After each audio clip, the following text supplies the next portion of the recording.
It's been a really, really messed up week.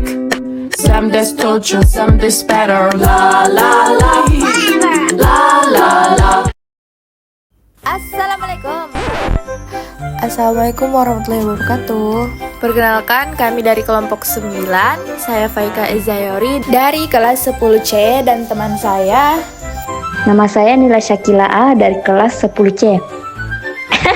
Perkenalkan, saya Andiza Faratu Adria dari kelas 10C. Kegiatan ekonomi adalah segala aktivitas yang dilakukan oleh individu atau kelompok untuk memenuhi kebutuhan hidupnya. Ada 3 jenis kegiatan ekonomi utama yang saling berkaitan, yaitu produksi, distribusi, dan konsumsi. Ketiga-tigaan ini membentuk siklus ekonomi yang berperan penting dalam perekonomian suatu negara. 1. Produksi. Produksi adalah kegiatan menciptakan barang dan jasa atau menambah nilai guna suatu barang dan jasa untuk memenuhi kebutuhan masyarakat. Tujuan dari kegiatan produksi adalah menghasilkan barang atau jasa yang dapat digunakan oleh konsumen. Faktor-faktor produksi. Dalam melakukan produksi diperlukan beberapa faktor produksi, yaitu sumber daya alam, yang merupakan semua kekayaan alam dapat dimanfaatkan dalam kegiatan produksi seperti tanah, air, dan mineral. Tenaga kerja merupakan usaha manusia yang dilibatkan dalam proses produksi.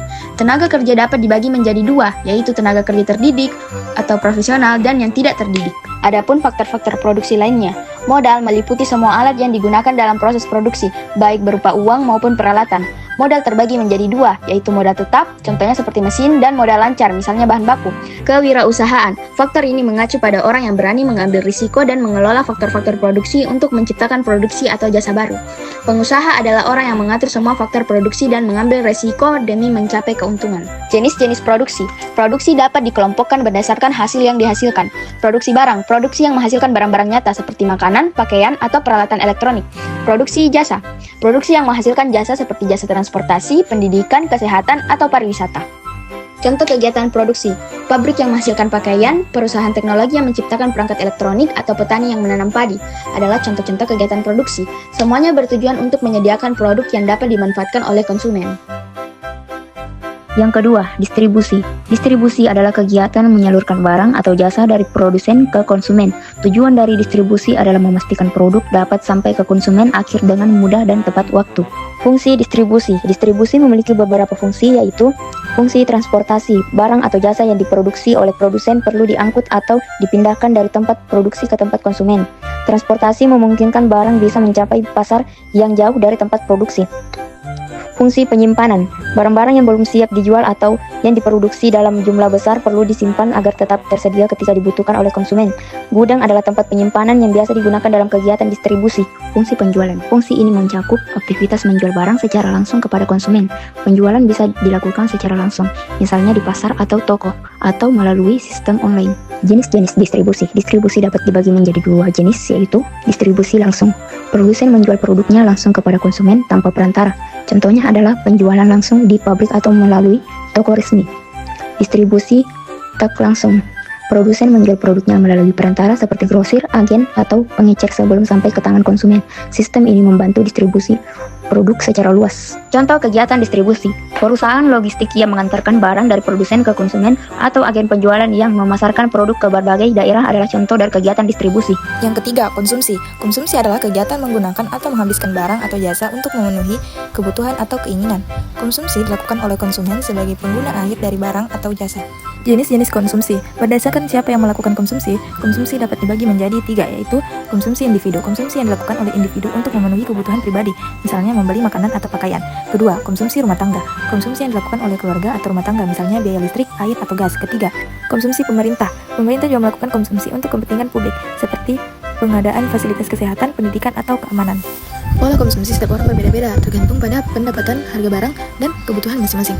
Pola konsumsi dapat dipengaruhi oleh 1. Pendapatan, karena semakin tinggi pendapatan seseorang, maka semakin besar juga kemungkinan konsumsi barang dan jasa yang dilakukan.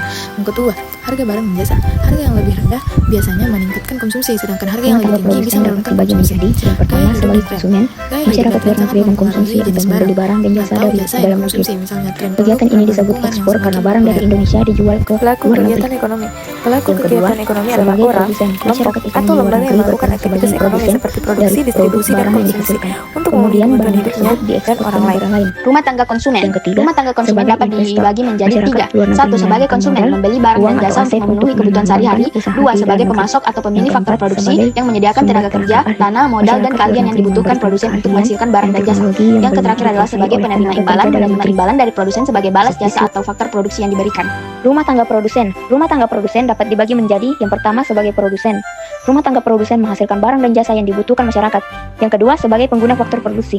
Rumah tangga produsen menggunakan faktor-faktor produksi untuk menjalankan kegiatan usahanya. Yang ketiga sebagai agen pembangunan. Membantu pemerintah dalam kegiatan pembangunan seperti membuka lapangan kerja, membantu infrastruktur, dan meningkatkan kualitas sumber daya manusia. Rumah tangga negara atau pemerintah. Rumah tangga negara dapat dibagi menjadi 3, yaitu 1. Sebagai pengatur. Pemerintah membuat kebijakan, undang-undang, dan peraturan agar kegiatan ekonomi berjalan tertib dan adil. 2. Sebagai konsumen. Sebagai konsumen, pemerintah menggunakan barang dan jasa untuk menjalankan tugas pemerintah dan pembangunan. 3. Sebagai produsen, pemerintah menghasilkan barang dan jasa melalui badan usaha milik negara atau badan usaha milik daerah, PLN, dan Pertamina. Masyarakat ekonomi luar negeri. Yang pertama sebagai konsumen, masyarakat luar negeri mengkonsumsi atau membeli barang dan jasa dari dalam negeri. Kegiatan ini disebut ekspor karena barang dari Indonesia dijual ke luar negeri. Yang kedua, sebagai produsen, masyarakat ekonomi luar negeri berperan sebagai produsen dari produk barang yang dihasilkan. Kemudian barang tersebut diekspor ke negara lain. Yang ketiga, sebagai investor, masyarakat luar negeri menanamkan modal, uang atau aset untuk mengembangkan usaha di dalam negeri. Yang keempat, sebagai sumber tenaga ahli, masyarakat luar negeri memberikan keahlian dan teknologi yang belum dikuasai oleh tenaga kerja dalam negeri. Faktor-faktor yang mempengaruhi kegiatan ekonomi. Pertama, sumber daya alam. Segala kekayaan alam yang dapat dimanfaatkan untuk kegiatan ekonomi, contohnya tanah, air, hutan, tambang, dan hasil lautan. Kedua, sumber daya manusia. Semua orang yang terlibat dalam kegiatan ekonomi, baik sebagai tenaga kerja maupun pengusaha. Ketiga, modal, teknologi, dan kewirausahaan. Modal, teknologi, dan kewirausahaan merupakan faktor penting yang sering berkaitan dalam mendukung kegiatan ekonomi agar berjalan lancar dan menghasilkan barang serta jasa yang bernilai tinggi. Kesimpulan dari materi ini adalah kegiatan ekonomi mencakup 3 kegiatan utama, yaitu produksi, distribusi, dan konsumsi.